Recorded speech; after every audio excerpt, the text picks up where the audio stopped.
That's right there on the nub, for real. Yeah. Cause that's what I've been doing. It's been working. It works though. Like It does. it works. It works. I know, because if you take, when you get upset, like I know for myself, when I get upset or angry with somebody, I will not speak to them, and I will let them know right now I'm upset and I can't speak to you because I don't want to damage that relationship. So what I have to do is take myself out. Sometimes I gotta vent, sometimes I gotta just process, and then I go back and talk, and then it's a different response. She did that last night. Cause the Ravens lost. She was mad at me how I was acting on. Cause you already like know. the Steelers. Yeah, you know I'm turned up. So I was being, cause if little they the one, extra? I told her if they the one, I'd have broke the TV, I'd have broke my phone, if we'd have lost that game, Miss Joy. But she was mad, and I couldn't hold that shit in. So she was just like in her bag. She was in her bag. But she was like, no, I'm gonna just go to the market and just, you know what I mean? But I could tell she was in her bag. She was in her bag, man. Dang, yo. I was so, my heart was like this last night watching that game. I ain't even gonna lie. I just knew they was gonna lose that game for me, man. Oh my God. We pulled it out though, but she ain't like that. So we know now, like when we play each other, we already said we ain't even friends Sunday until after the game. But after the game, of course, she still got her bag, which I'd have been. She told me a week ago, when we beat y'all, do not be around here throwing stuff and being mad at me for no reason. So, but when it happened to her, she ain't want to hear none of that. I kept saying, remember all the stuff you was telling me, but she want to try to hear that. So. Yeah. I understand it completely. Sometimes you gotta take a little chill pill. For me, it's a chill blunt. I smoke a blunt, I chill, you feel me? And be like, you know what? I ain't even gonna come at you like that. This could be for anybody. I could be beefing with my sisters, my homeboys, cause they like my brothers. So we close, we go through stuff too. So now I sit back, I might slap one of them upside their head, but now I might chill, you feel me? Like, you know what, bro, I'm gonna let you have it. Cause I'm gonna go ahead and smoke my blunt and I'm gonna just rest on it. You smoking blunts now? No, I'm saying when I was smoking. Okay, because you know what? Because you know that when you have elevated anxiety, that smoking marijuana only makes it worse. For real? Because what happens is, when your anxiety is elevating and you smoke, it calms you down, right? Yeah. But what happens is when you start withdrawing, because you do go through withdrawals, when you start coming off of it, your anxiety increases greatly. That's why I keep rolling blunts. Bingo. And then if you don't Bing bow. Ding dong. What's that? Ding dong. You seen that? You Yes. don't know when TikTok. I do. I love TikTok. When they be like, Ding dong. That was. Yes, they do. That guy, he's on the thing. All the He celebrities. said, "What you want to say to Joe Biden right now?" What he say? When he take me to dinner.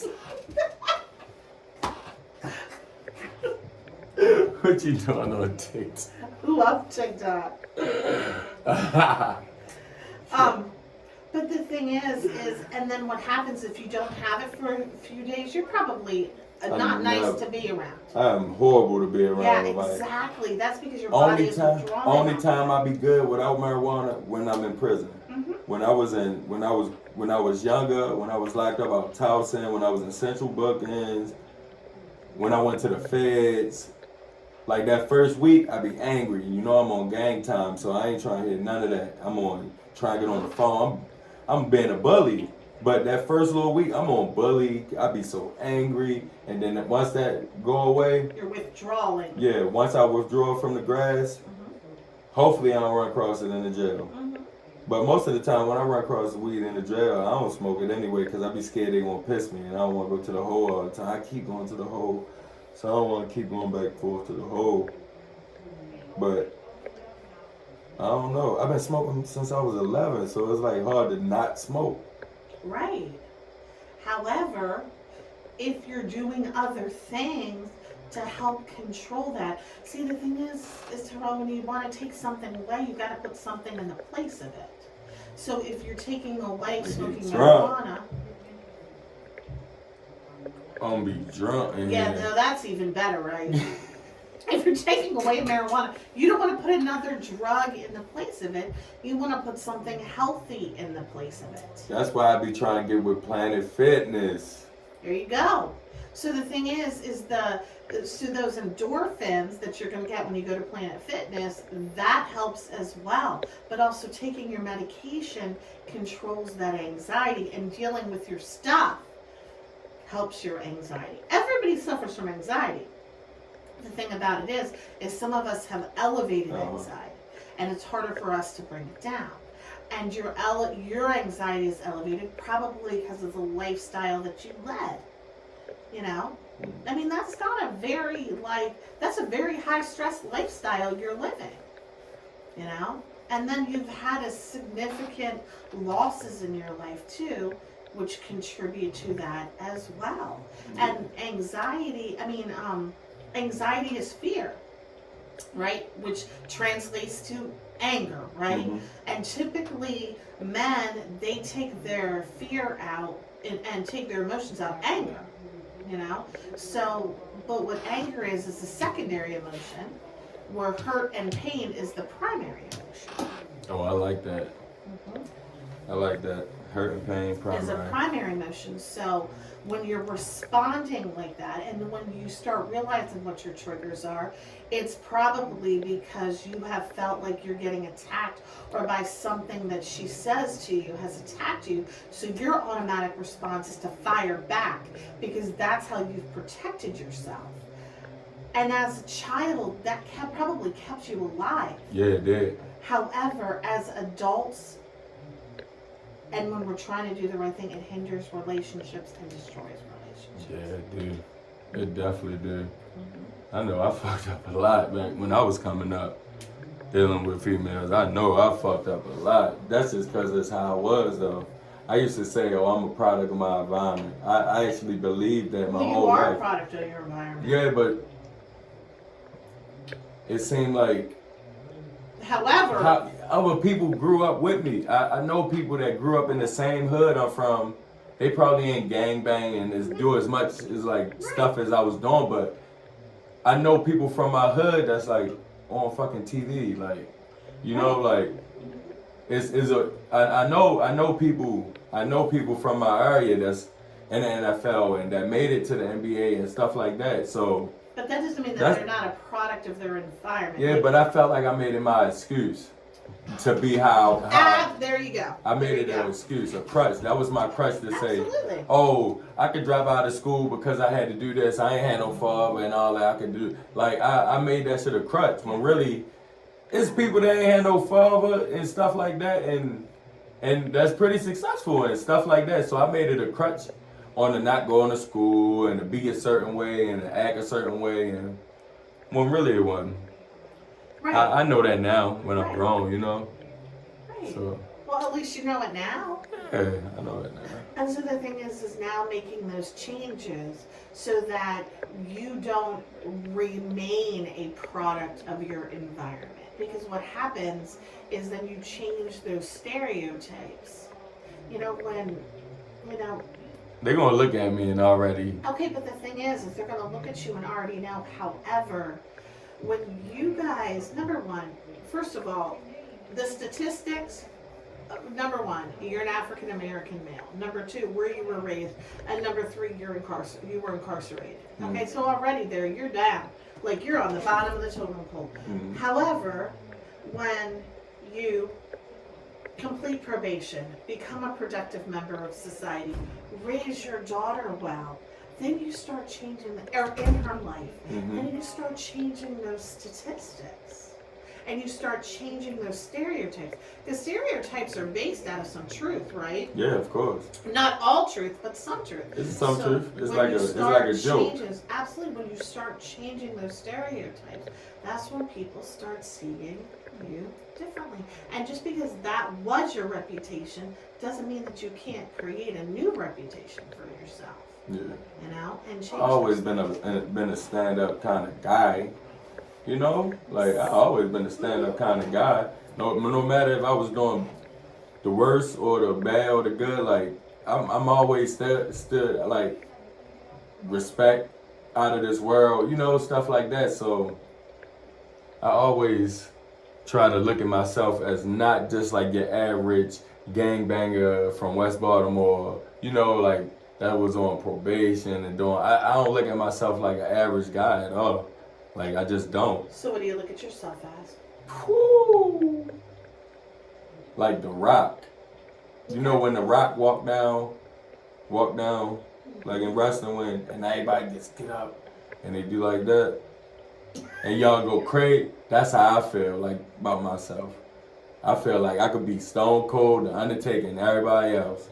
I got total confidence in myself. I feel like The Rock. Until your anxiety kicks in. Yeah. Then I feel like gold dust or somebody. Right. So the thing is you have self-confidence until you face something that may be a challenge, maybe an obstacle, something you don't like to hear. A lot. I mean, I think that's The thing is, nobody really likes to hear about that. So, but I'm telling you, no, you're absolutely right. Nobody does. this last, I'd say a good 4 months, I've been hearing about myself about I don't care what it is. Like I hear about myself lately. So my question is why do you listen to her? Where I'm sure that, for instance, what was her name, Brittany? Mm-hmm. I think Brittany probably imparted a lot of that stuff too about you. And maybe you didn't listen to Brittany. Why are you listening to her? And not only listening to her, but also hearing like the underlying of what she's saying. What's different about her? It feels genuine. Mm-hmm. It feel like she telling me for a reason. That she cares about you. Yeah, like somebody could be like, oh, don't do this, don't do that. And they could just be saying it. But it feel like she's saying, no, don't do this. Like, no, come back for real. Don't do that. Like, it feel different for real. Not saying that Brittany didn't know. It just like where I'm at in my life right now, that shit is hitting me and I'm really paying attention to what she's saying. And I feel that shit. So, I don't know. If I feel it like that, I know it can't be fake. That's how I be. Like, how I feel it, it can't be fake. Like, I done been around people when they tell me stuff and I know they just saying it for their behalf. Right. Well, and also as people, we can pick up on energies and we know who's being Vibrations. Actually, yes, that's and real. Authentic and who's not. Yeah, I can feel it. I can feel it. The thing is, you've been on the streets for a long time, so you can scope out a bullshitter faster than probably anybody can. Mm-hmm. Yeah. I know when I'm being finessed. Absolutely. So you can, yes. Exactly. See, that go back into the line, the me not trusting everybody. That's what I was trying to explain. Like, I got people telling me, you know, like, that pigs can talk. And I'm like, you know, like, a pig can't fucking talk, yo. Like, but you swearing me a pig can talk, bro. Like, I'm telling you. So I gotta watch out. I always watch out for people in my life like that. Because it happened with family. I done had family do some crazy stuff. I done had close homeboys cross, you feel me? I done had stuff like, I done had it happen to me. So when people slime you out like that, like you kind of put a gate around you. Like, you know how females, right. Oh, they ain't gonna let nobody get close to them and all that. Not just females. Of course, I'm like that. Yeah, I know. That song, I got an ice box where my heart used to be. Who sang that song? I can't remember who sang it, but I remember that song. Who sings it? Oh, Mario. I said I was gonna say. You ain't gonna say no. You don't know no say BT Mario. kid. Mario? That's because you don't know Mario. Yes, I do. But that's like how that is. You put that guard up. It's hard to get through some females. Like, it's hard. It's hard to get through people in general. Yeah, you're right. What you do is you put that up to protect you. But what ends up happening is, and you think that you're not going to get that hurt because you think that you have these walls that are built up, but the truth of the matter is it hurts just as bad. You just never know how bad it hurts because you don't want to lower those walls because you imagine what that pain is going to be like, but that pain is still really hurtful. Yeah. We think it's going to be catastrophic, but the truth is it's already catastrophic. Yeah. When you break up with somebody, it hurts just as bad, even if you have 1,000 walls. And typically what happens is you put those walls up and you push that person away because you don't want to allow them in. That's how I've been. I've always been like that my whole life. Right. People been leaving my life my whole life, as far as like my family, all that. They've been leaving my house. I always had a wall ways though. You gone, you gone. That's just how it is with me. Cause like that's just how it been. I never dwelled on that. Like a person leave my life. That's just what it is. Like I keeps it going. Cause I'm not ready to stop my life for nobody. Right, but are they leaving your life or are you pushing them away? I push everybody away. Right. Yeah, I push everybody away. I learned that recently being in prison. Yeah. Yeah, old head told me that. And what do you get from pushing people away? What's the loneliness? Right. Lonely. Right. And also, who in your life has told you that you're not worthy and deserving to have people love you? You're not worthy and deserving to have people show up for you. Who told me that? Or